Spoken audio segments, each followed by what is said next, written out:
In this episode of KIDZ Podcast, I am honored to share wisdom with you about leading kids in your church and in your home. Dealing with kids is hard work, and I'm praying that we add some tools to your tool belt today. So let's dive into today's topic.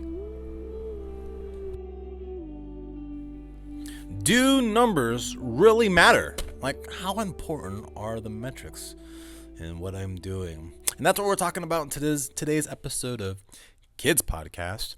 My name is Ron Gale, and I am your podcast host. And on KIDZ Podcasts, I am helping you lead children into an overflowing life with Jesus. Whether you are a teacher, pastor, parent, whatever, helping you lead kids into an overflowing life with Jesus. Today, we're talking about the value of a metric system. Why numbers matter. Should I be counting? Should I be keeping a record of attendance? And in our church, what we do is we have a database that tracks attendance. We do a check-ins process, and we keep an Excel sheet of like, hey, we had 10 this week. We had 11 on week 2. We had 23 on week 27. Since last year, we've had this number versus that number, and we do it every week. Every week, we track numbers. And there's always this topic of, do the numbers really matter? And that's what I want to talk about today, because then I believe the numbers do matter. But I'm also going to tell you up front, I hate numbers. Hate it. It's no fun. But I also have a master's degree in organizational leadership, and I can say numbers matter. For the thing I hate, I can tell you that it still matters. So let's dive in here with John chapter 10, verse 10. It says that in the Bible, the devil comes to steal, to kill, and to destroy. It does not say he's come to bother you, to annoy you, to be a pain in the bum. He wants to steal your life, kill your children, destroy what you love. And when we put our numbers up against his numbers, let's just face the hard fact. His numbers outweigh our numbers. Ooh! And the less we care about numbers, the more we give a footstool to him. Now, the reality is that you can care more about numbers and try. His numbers are still going to be bigger. But I'm not going to let no numbers outpraise me. I'll tell you right now, because 10% in his hands is more than what I can do with 100%. That's what I'm saying. Praise the Lord. Now, back in the day, when I was doing bivocational ministry, that means I was working with the church and working with another organization in order to have a full-time income. I worked for an organization called Soccer Shots, specifically the Pittsburgh branch. Excellent organization. They teach kids character and confidence through the play of soccer. They do not teach soccer. I mean, that happens, but their aim is character and confidence. And in the process, I learned a lot of things about leadership and organizational leadership and applying it. And I was like, man, everything I'm learning here is way better than what I learned in Bible college, which is really kind of sad, because Bible college teaches you a lot of Bible stuff, and that's all good, right?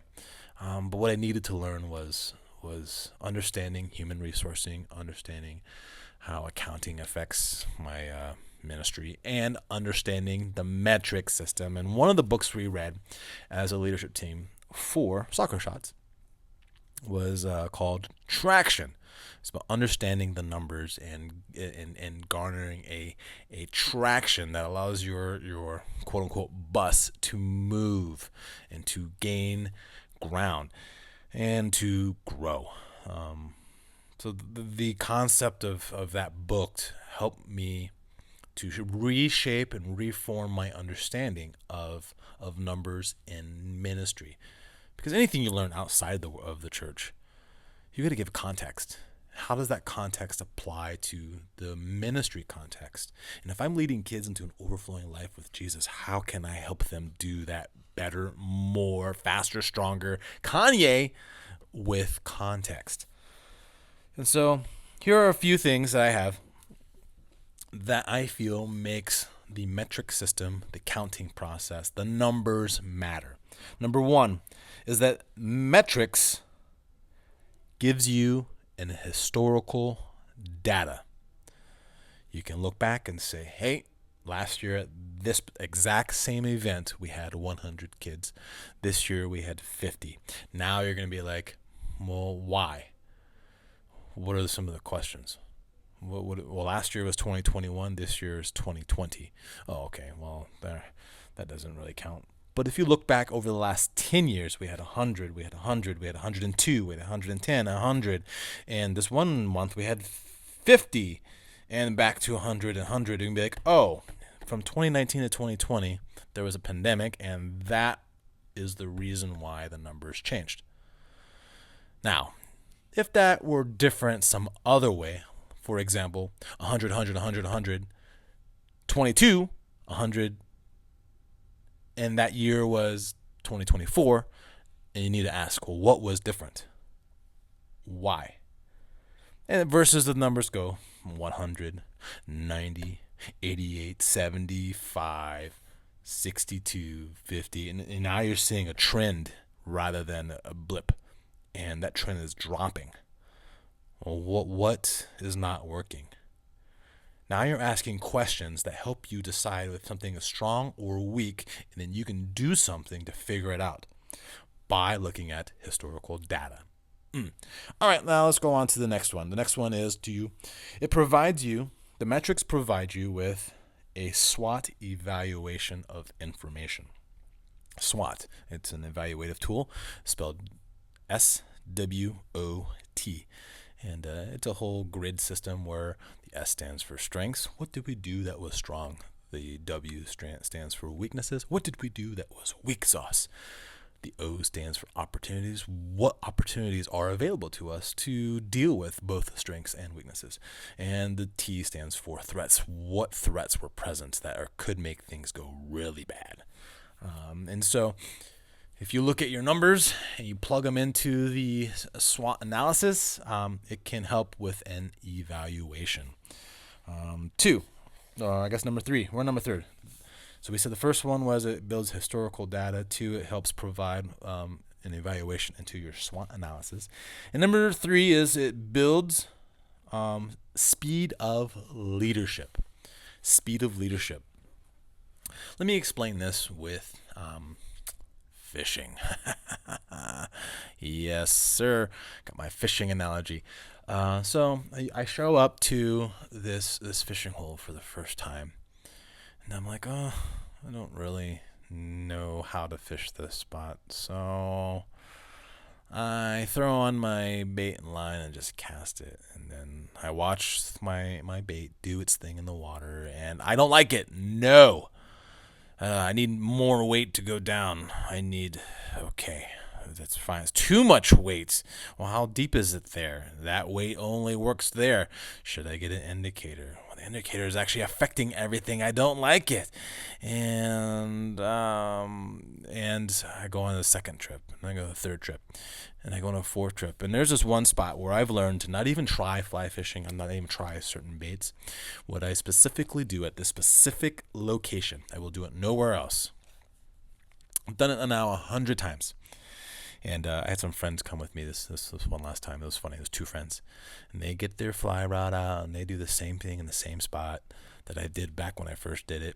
And they're good fishermen. They know what they're doing. But I've learned my lessons. I got my live worm, gave it 2 ginormous BB, well, not ginormous, but some heavy weight, no indicator, just threw it where the bubbles were and let it sink all the way down to the bottom. And the current was strong enough there that it could move things, but not mine. I had just enough weight that it was going to let it kind of sit down there but barely move. And so we call this bottom fishing or bottom bouncing. And that's where the fish were residing. I didn't know that until I took a camera and looked at what was going on. I could see that the oxygen was different there based on what was happening with the hydro water and cushions and things and stuff and currents. And then I was like, oh, that makes sense. All the fish are right there. They're not over here where you think they would be. And so, boom, fish on. My guys were like looking at me. It was like my first cast, and I was like, welcome to the show. Did it again 2 minutes later. They're like, what are you using? I was like, confidence, right? And now I'm just laughing at them. We're just being boys and talking about whose fish is bigger than the other person's fish. And it was a whole thing. And point is speed of leadership. Speed is not necessarily going faster like a race car.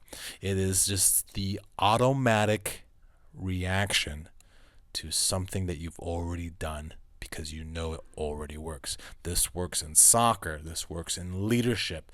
You automatically know the correct steps to take because you've already gone through it and you already know what is going to be successful. Speed of leadership. And so when you track your numbers and you are trying to go through this process of deciding, should I add a second service? Should I split this group up? What are the markers and indicators that you need to see in order to make that decision? Oh, well, let's look at the historical data. Let's look at the numbers. Oh, I see A, B, and C. Speed of leadership in your brain. Boom. Yes, we need to do this because if this happens 3 more times, we're going to have a different problem, and we don't want that problem. So let's begin the process of leading change. Get it? Got it? Boom. Building speed of leadership. All because we've tracked numbers. And number 4, we want to prompt you for action steps. Metrics help prompt you for action steps.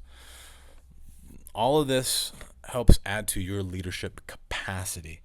All right. So when you are doing numbers and tracking the numbers, let's say you're tracking it, not attendance, but tracking, say, the finance or the income or the the tithe and offering. All right. Let's say you're averaging $10 a week. Normally comes in $10 a week, $10 a week, and so your expense category is about $8 a week. That means you're profiting $2 each week that you can put towards savings or missions or whatever. But that one week, for whatever reason, it was really low.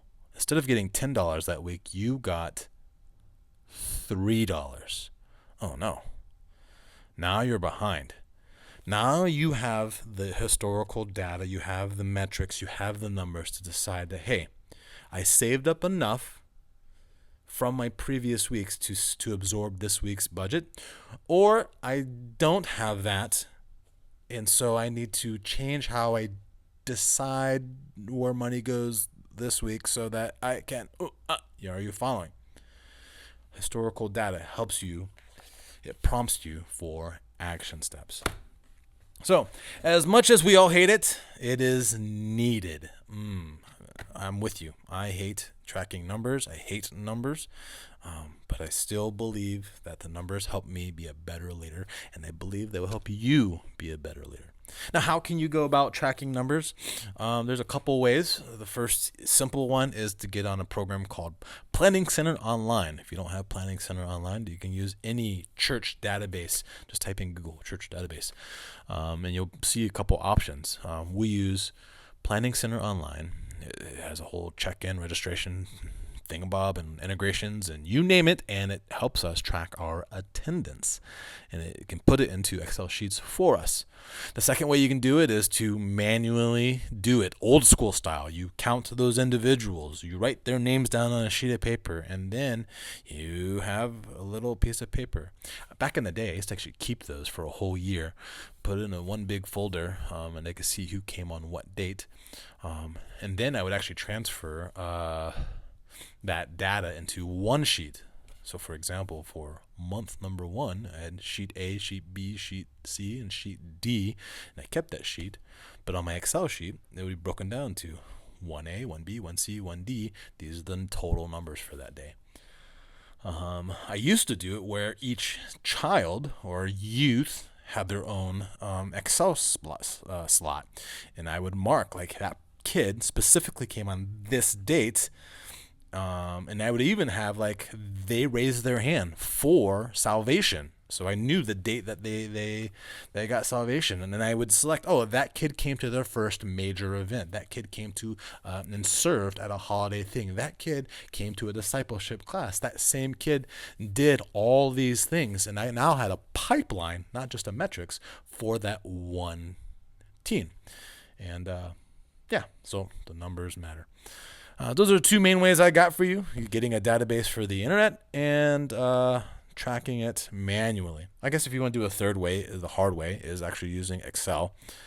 It's not that hard. It's just you have to actually get in and know how to use Excel, and that's the whole thing. So, yeah. Anyhow, that's this episode. If you have got questions, hit me up. You know where to find me. I'm Pastor Ron. And this is KIDZ Podcast. Until next time, everybody say, bye, Pastor Ron. Thank you for listening. Smash those like buttons, turn the bells blue, or whatever the kids are doing these days. At the end of the day, our goal is to raise little people to one day become big people. You can find older archived podcasts on our YouTube channel and support what we do at rongaleministries.com. Enjoy!